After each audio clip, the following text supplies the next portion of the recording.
I have to admit that when I was growing up, Boerenkool Stamppot was not my favorite meal. I found that flavor of the kale just a little bit too strong. But as I got older, I started appreciating this cozy, hearty dish more and more.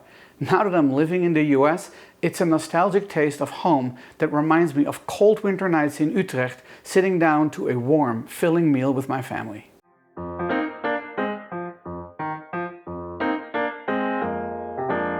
Hi, I'm Toine and welcome to my kitchen. If you're new to this channel, I focus on cooking foods from my home country, the Netherlands, and some of its former colonies, such as Indonesia. Boerenkool Stamppot is one of the most iconic Dutch dishes, perfect for keeping warm through cold winters. Boerenkool means farmer's cabbage, and it's exactly that. A rustic, hearty mash made with potatoes and kale, traditionally served with smoked sausage or rookworst and crispy bits of bacon. This dish has been a staple on Dutch dinner tables for generations, and it's not just delicious, it's a true taste of our culture and heritage. To make Boerenkool Stamppot, you will need 300 grams of curly kale leaves, 600 grams of potato, 125 grams of bacon, 300 grams of rookworst. Can't find that here in the States. I actually like to use andouille sausage because I like that extra spice, but you can use kielbasa as well. 1 large onion, 50 grams of butter, 1 teaspoon of freshly grated nutmeg, 1 teaspoon of vinegar, and salt and pepper to taste. Let's get started. Normally when I cook boerenkool just for dinner, I do this next step once the kale is cooking. But since we're recording and I only have one portable burner, I'm going to do it first. I have a non-stick pan, and I've cut my bacon in small pieces. I'm going to put it in the pan. It's cold. I'm going to start this cold because we want to slowly render out the fat.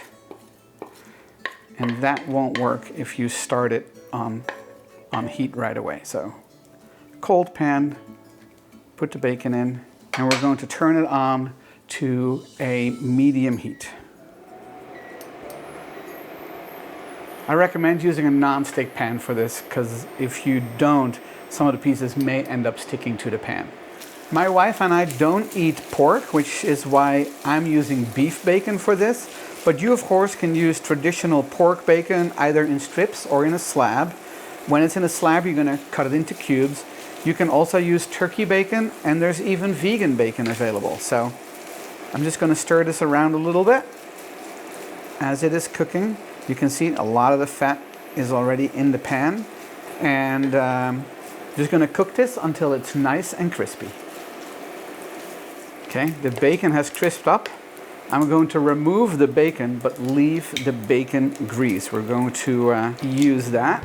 So I'm putting it on a plate that I lined with a paper towel.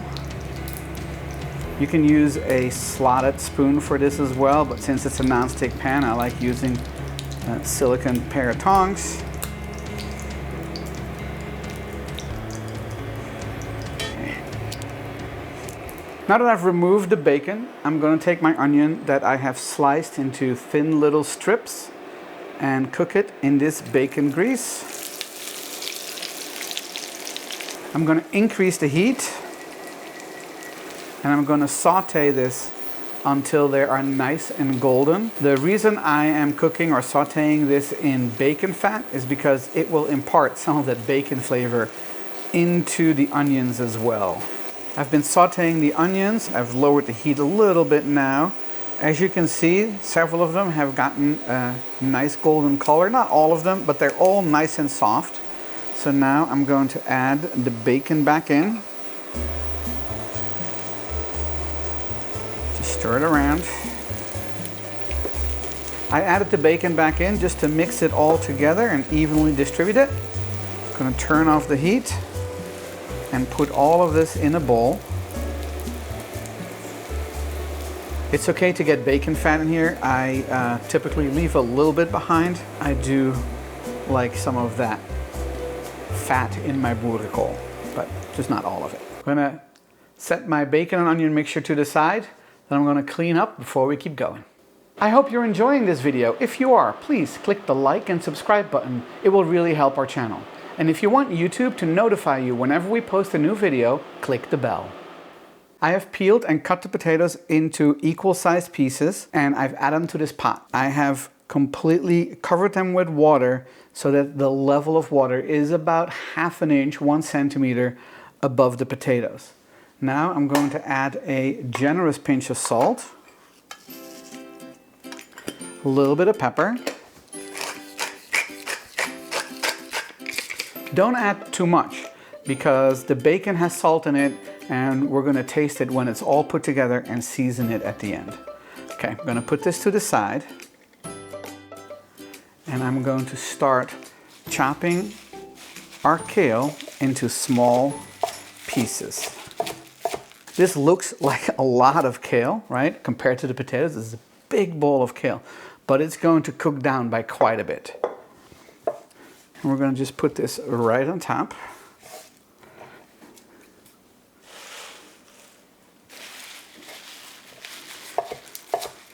When my grandma used to make this, she wouldn't cut the boerenkool.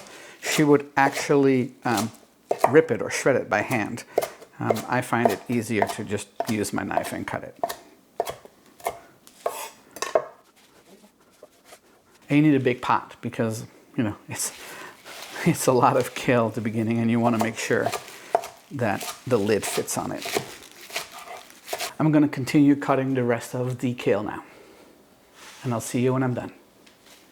As you can see, my pot is full, but still easy enough for me to add the lid to it. The reason we don't cover all of this with water is because we really want to steam the kale rather than boil the kale. So that's why there's just a little bit of water at the bottom of the pot covering the potatoes, but the kale is laying on top. So it's pretty full right now, and we're going to turn it on over medium-high heat. And once it boils, we're going to turn it down to a simmer. I can hear that the water is boiling and also see it. So I'm going to turn down the heat to a low temperature and let it simmer for 10 minutes.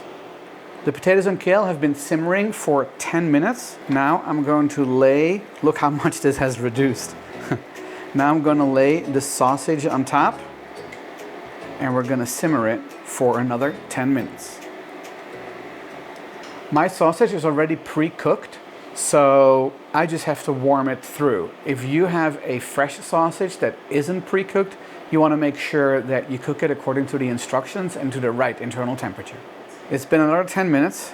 I'm going to take the sausage out.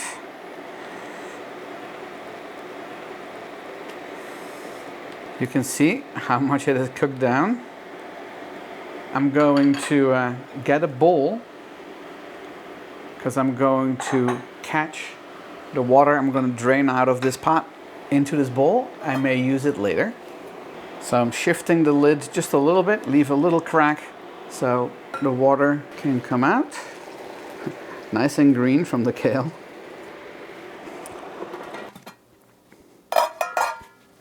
My next step is to add about a teaspoon worth of freshly ground nutmeg. Us Dutchies love nutmeg. Okay. I'm going to add the butter. Come on. There you go. And now I'm going to mash it together.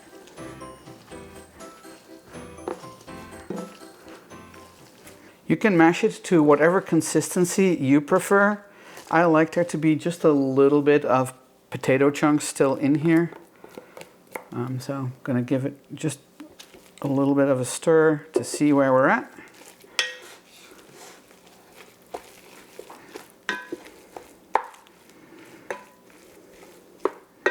Give it a little bit more of a mash.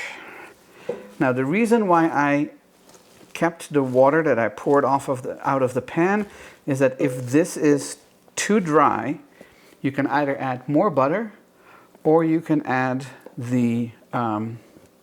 a little bit of the cooking water to it.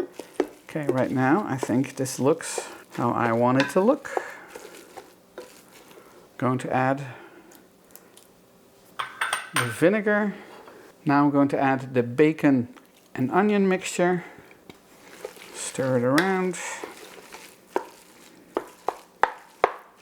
This looks and smells like we used to eat at home. I'm going to give it a quick taste to see if it needs any extra seasoning.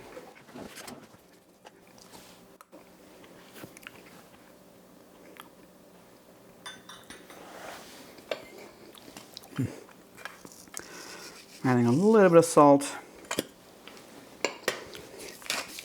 and a little bit more pepper.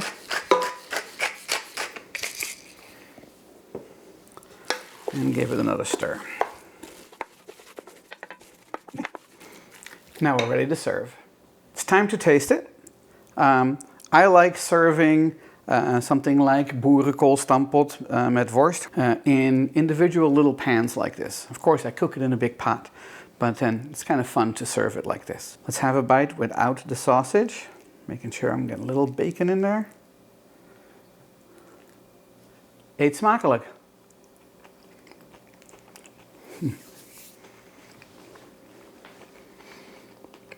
I love the soft and smooth potato, the texture and that earthy flavor of the kale. You pick up just a hint of that nutmeg, which adds some warmth, and then that crispy piece of bacon. Another great texture and a great flavor. Let me try a little bit with some sausage, because that is the ultimate combination. The smokiness and a little bit of the spice of the andouille sausage really complements the boerenkool. On a cold night like tonight, eating this hearty dish just brings me back to the comfort of home, eating this in Utrecht with my family. I hope you enjoyed this video. If you did, please click the like and subscribe button and don't forget to share it with your friends. If you have any questions or comments on making boerenkool, you can post them in the comments below. I'll post a written recipe on my website, toineskitchen.com, in both metric and imperial measurements. You can follow me on social media as well. If you make my boerenkool recipe, I would love it if you post a photo of it on Instagram with the hashtag Toineskitchen. I will share it in my story and on my website. Thanks, and I'll see you in the next one.